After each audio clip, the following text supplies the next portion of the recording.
पहाड़ों में बसे रामपुर गांव में रात के 9 बजे बजने को थे। गांव के हर कोने से एक अजीब सी घंटी की आवाज गूंज रही थी। 9 बजे बजने वाले हैं, सभी लोग अपने घरों में चले जाएं, कोई भी बाहर न रहे।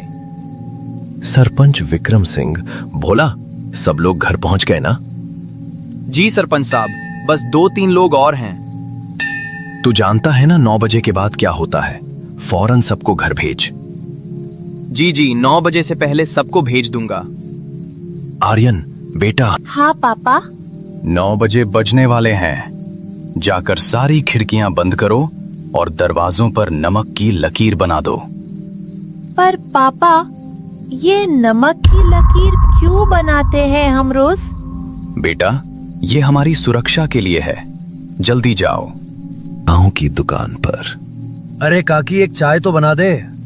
अरे बावले, 9 बजे बजने वाले हैं, भाग जा यहाँ से। अरे बुढ़िया, ये सब बकवास है, मैं नहीं मानता इन बातों को। तू नहीं मानता तो फिर बता, पिछले महीने राजू कहाँ गया जो 9 बजे के बाद बाहर था? वो शायद शहर चला गया होगा। हाँ, जा अपने घर जा और आज रात नमक की लकीर जरूर बना लेना। पूरे गांव में सन्नाटा छा गया। हर घर की खिड़कियां बंद थीं और दरवाजों पर नमक की सफेद लकीरें चमक रही थीं। आर्यन अपने कमरे में था। उसने सब कुछ किया था, खिड़कियां बंद, नमक की लकीर, पर उसे अभी भी समझ नहीं आ रहा था कि आखिर ये सब क्यों। अचानक खिड़की पर दस्तक हुई। आर्यन की सांसें रुक गईं। भैया खोलो ना, मैं अनिल हूँ, मुझे बहुत डर लग रहा है। आर्यन पहचान गया। अनिल उसका दोस्त था जो पिछले महीने गायब हो गया था। अनिल, तुम कहाँ थे इतने दिन? आर्यन दरवाजे की तरफ बढ़ने लगा, पर तभी उसे अपने पापा की बात याद आई। 1 हफ्ते पहले। बेटा, कभी भी 9 बजे के बाद दरवाजा मत खोलना, चाहे कोई भी हो बाहर, चाहे तुम्हारा सबसे करीबी दोस्त ही क्यों ना हो। पर पापा, अगर कोई सच में मुसीबत में हो तो? बेटा, 9 बजे के बाद जो बाहर है वो इंसान नहीं रहता। अनिल, तुम सुबह आ जाना, अभी मैं दरवाजा नहीं खोल सकता। क्यों भैया, मैं तुम्हारा दोस्त हूँ, तुम मुझ पर भरोसा नहीं करते? नहीं, मतलब सुबह आ जाना प्लीज। आर्यन, खोल दो दरवाजा, नहीं तो तुम्हें पछताना पड़ेगा। आर्यन ने झटके से पर्दे बंद कर दिए और अपने पापा के कमरे में भाग गया।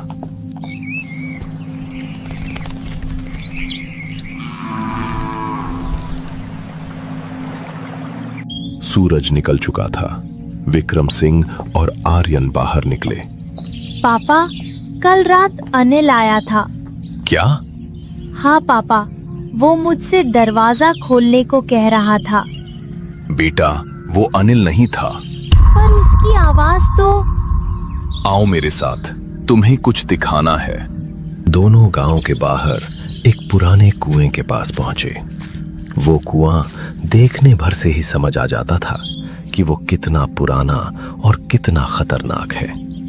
ऐसा लगता था जैसे उसकी गहराइयों में अनगिनत राज दफन हो, जिन तक किसी इंसान की नजर पहुंचना लगभग नामुमकिन था। उसके अंदर झांकने की कोशिश भर से दिल में एक अजीब सा डर और रहस्य जाग उठता था।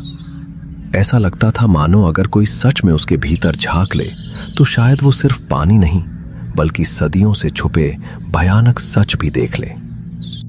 बेटा, ये कुआं देख रहे हो? हाँ पापा, ये तो बहुत पुराना है। 50 साल पहले इस कुएं में एक बच्चा गिर गया था। उसका नाम था अनिल। क्या? पर मेरा दोस्त? तुम्हारा दोस्त भी अनिल था और वो भी पिछले महीने इसी कुएं के पास गायब हुआ था। मतलब? बेटा, इस गांव में एक श्राप है। 50 साल पहले जब पहला अनिल कुएं में गिरा तो गांव के लोगों ने उसे बचाने की कोशिश नहीं की, क्योंकि वो एक गरीब घर का बच्चा था। उस बच्चे की मां ने मरते वक्त इस गांव को श्राप दिया था। उसने कहा था, जैसे मेरे बेटे को अकेला मरने दिया, वैसे ही हर 50 साल में इस गांव का एक बच्चा उसका साथी बनेगा। और नमक की लकीर? नमक एक पवित्र चीज है। ये उन आत्माओं को घर में आने से रोकता है, पर अगर किसी ने खुद दरवाजा खोल दिया तो नमक भी नहीं बचा सकती। पर पापा,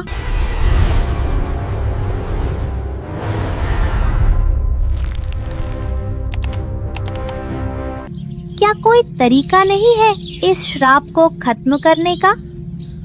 है एक तरीका, पर वो बहुत खतरनाक है।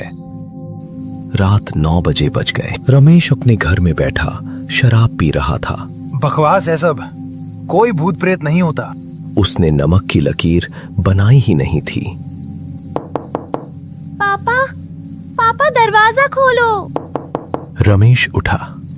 ये उसकी बेटी की आवाज थी, जो 10 साल पहले मर चुकी थी। रिया, तुम? हाँ पापा, मैं वापस आ गई। मुझे अंदर आने दो ना। पर तुम तो... मैं जिंदा हूँ पापा, प्लीज दरवाजा खोलो। रमेश, जो शराब में धुत था और अपनी बेटी को देखने के लिए तरस रहा था, दरवाजे की तरफ बढ़ गया। उसी समय विक्रम सिंह का घर। पापा, रमेश अंकल ने आज नमक की लकीर नहीं बनाई। क्या? चलो जल्दी। रमेश के घर के बाहर विक्रम सिंह और आर्यन दौड़ते हुए पहुंचे। रमेश दरवाजा खोलने ही वाला था। रमेश, रुको! पर बहुत देर हो चुकी थी। रमेश ने दरवाजा खोल दिया। सामने कोई नहीं था, बस अंधेरा। रिया, तुम कहाँ हो? यहाँ हूँ पापा, यहाँ। अचानक कई हाथ अंधेरे से निकले और रमेश को अंदर खींच लिया। उसकी चीख पूरे गांव में गूंज गई। दरवाजा धड़ाम से बंद हो गया। विक्रम सिंह और आर्यन घर आ गए, क्योंकि अब वो कुछ नहीं कर सकते थे।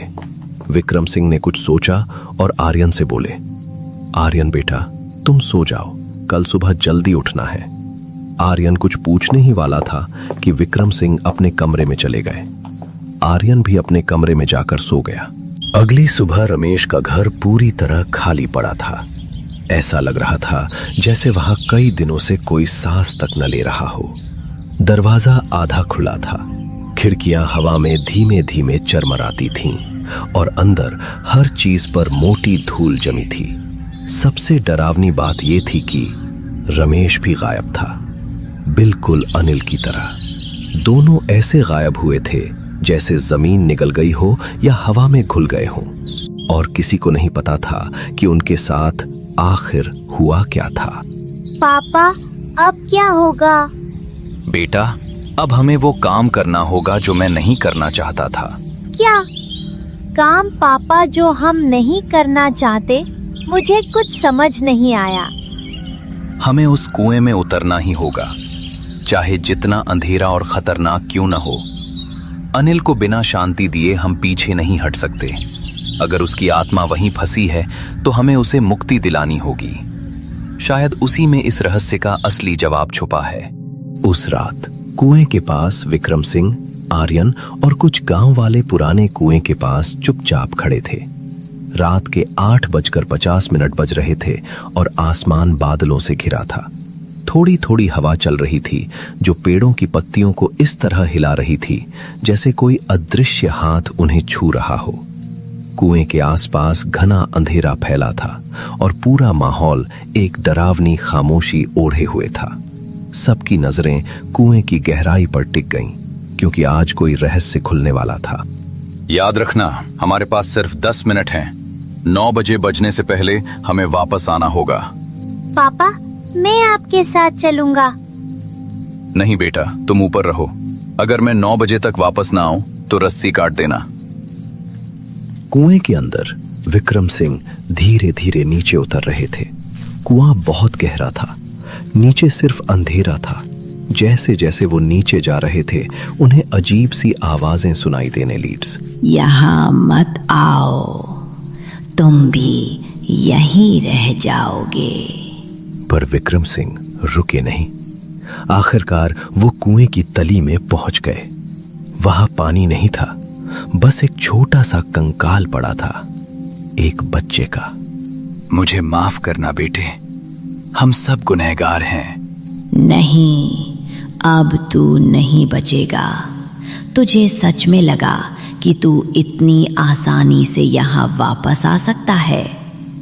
कितनों को चेतावनी दी थी, फिर भी 9 बजे के बाद बाहर निकले, और सबका अंजाम तू जानता है। और अब तू भी वही गलती दोहरा रहा है।